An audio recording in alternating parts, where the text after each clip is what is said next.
Hello everyone. This subject is about statistics for business and economics or quantitative research method. In this video, we will learn basics about data and statistics and reference is given here. Book is 13 edition, Statistics for Business and Economics. So you can also search this book online while watching this video. First of all, what is statistics?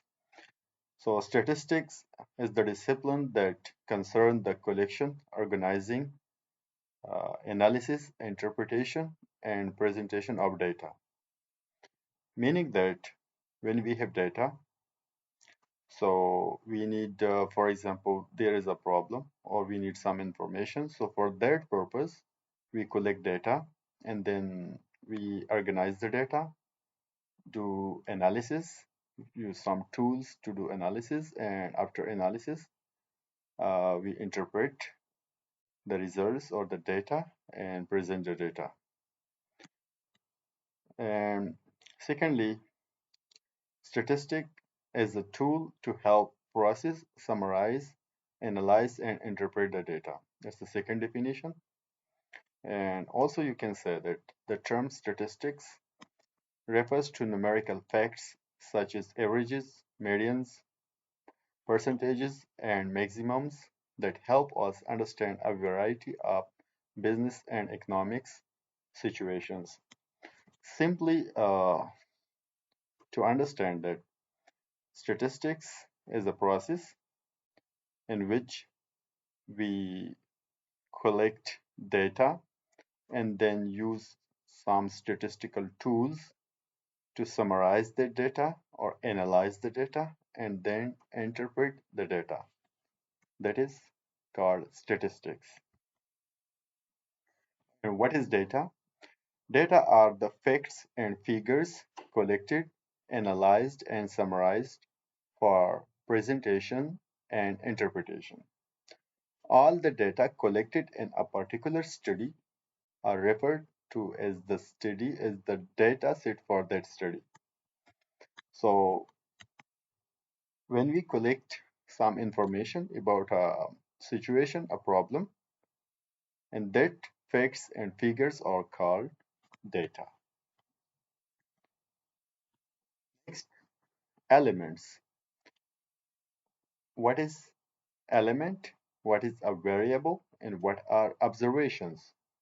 So elements are the entities on which data are collected. In the next slide, I will show you this with example. That what is elements. But these are the short definitions.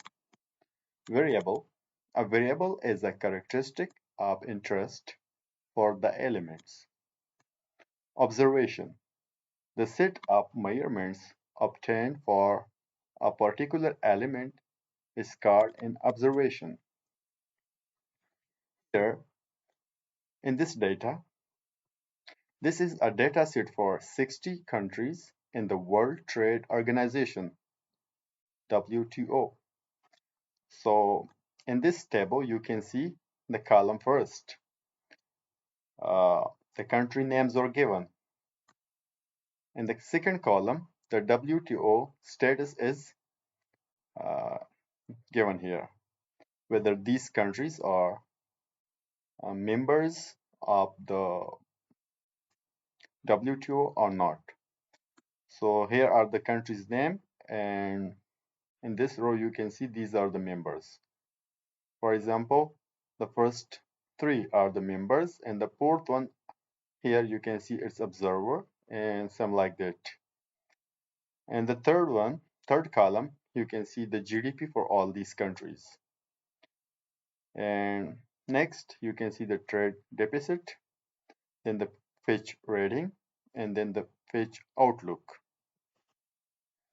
So in the previous slides, we studied that elements.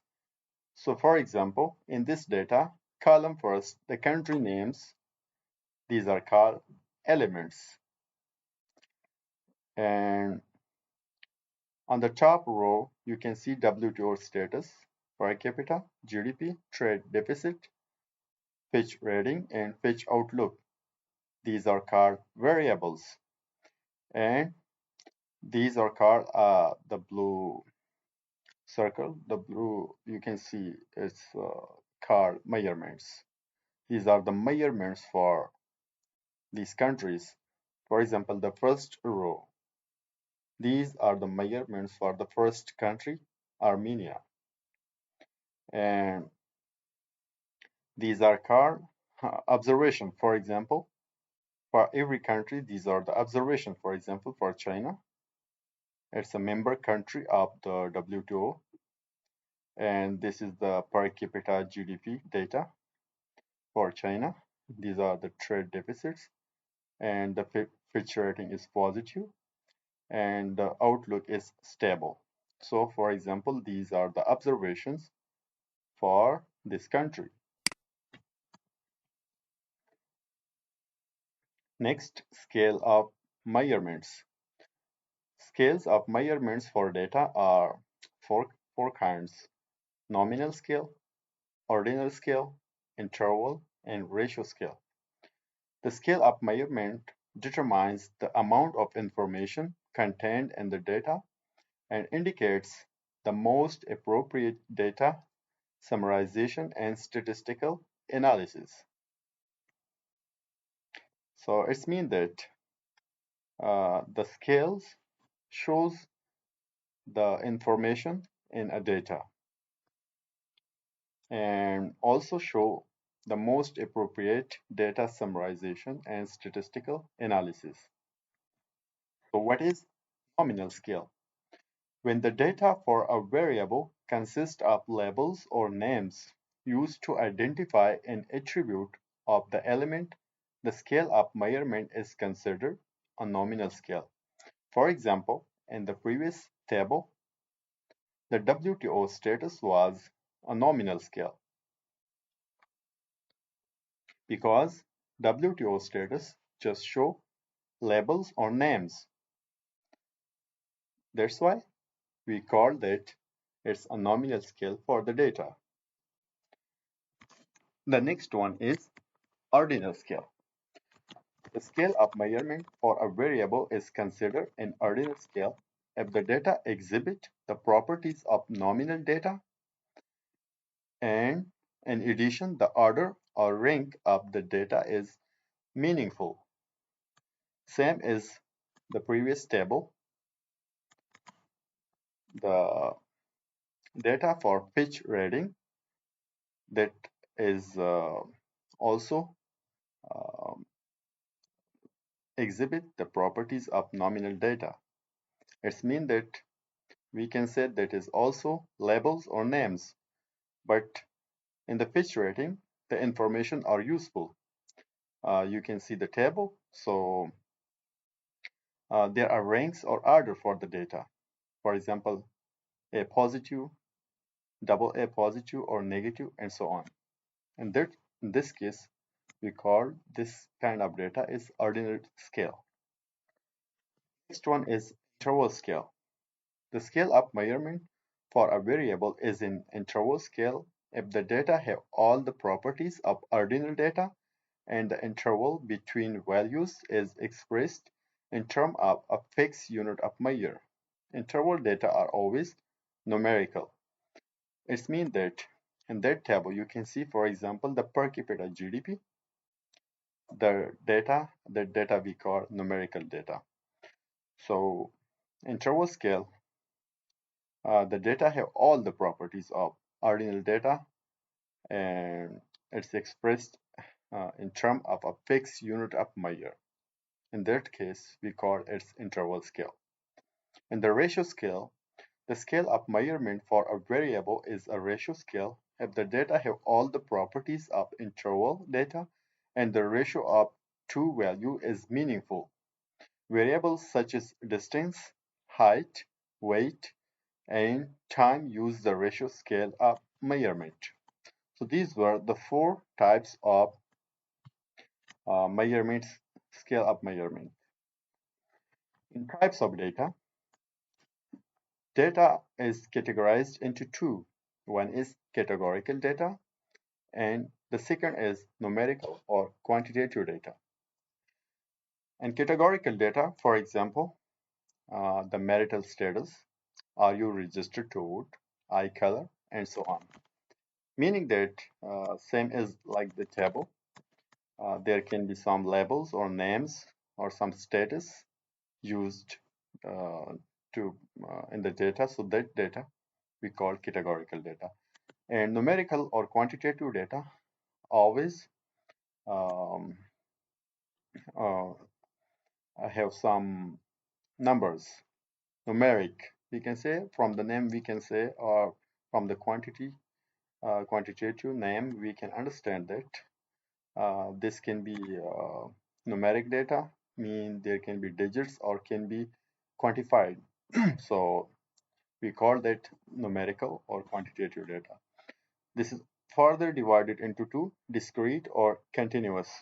For example, number of children, and continuous mean, for example, weight or voltage can be measured. So categorical data that I already explained, data that can be grouped by specific categories or referred to as categorical data. And quantitative data, data that use numeric values to indicate how much or how many or referred to is quantitative data. Cross-sectional data and time series data. The cross-sectional data consists of observations of many subjects at the same point in time, while time series data consists of observation of a single subject at multiple time intervals. Data collection. There are two sources of data collection.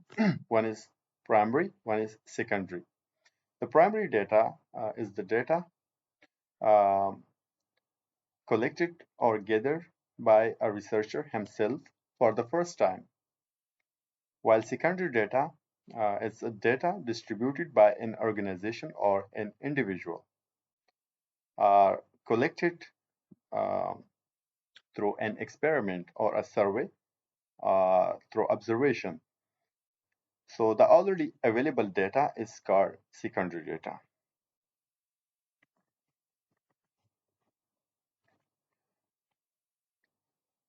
And types of statistics.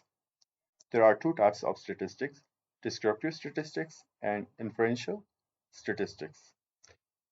Descriptive statistic, we use graphs or numerical procedure to summarize and process the data. While in inferential statistic, it's using data to make prediction, forecasts, and estimate to assist decision making. Descriptive statistic, most of the statistical information consists of data that are summarized and presented in a form that is easy to understand. Such summaries of data, which may be tabular, graphical, or numerical, are referred to as descriptive statistics. As I mentioned, and descriptive statistic uh, can be tabular form, graphical, or numerical. In the tabular form, for example, frequencies, relative frequencies, percent frequencies, and the graphical bar chart, pie chart, dot plot, histogram, and a numerical that can be mean, median, variance, standard deviation, covariance, correlation, coefficient.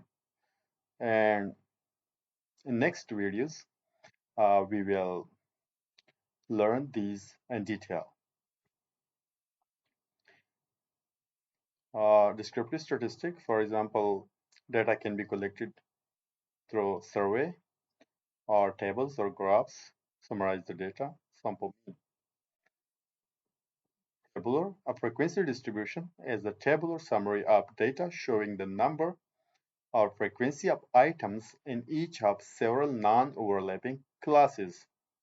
Relative frequency of a class is equal to frequency of a class divided by n. The percent frequency of a class is the relative frequency multiplied by 100. Graphical, bar chart, pie chart, dot plot, and histogram. Numerical measures are mean, median, variance, standard deviation, covariance, correlation coefficient. In inferential statistics, uh, is the process of using information obtained from analyzing a sample to make estimates about characteristics of the entire population. The larger group of elements in a particular study is called the population, and the smaller group is called the sample. Here are the definition. A population, what is population? A population is the collection of all items of interest uh, or under investigation. And N, capital N, the large N, it represents the population size. A sample is an observed subset of a population, or a set of data drawn from the population is called sample, and we represent sample by small n. A parameter is a specific characteristic of a population, and a statistic is a specific characteristic of a sample. Here you can see population and values computed from the sample data are called statistics. Value calculated using population data are called parameters. So here, this is the population and data we have collected, we have chosen from the population is called sample. What is random sampling? Simple random sampling is a procedure in which each member of the population is chosen strictly by chance, meaning that, for example, there are many members in a population and you have to give equal chance to all and then choose your sample. Each member of the population is equally likely to be chosen. Every possible sample of n subjects is equally likely to be chosen. The resulting sample is called a random sampling. I hope you understand the basics of statistics.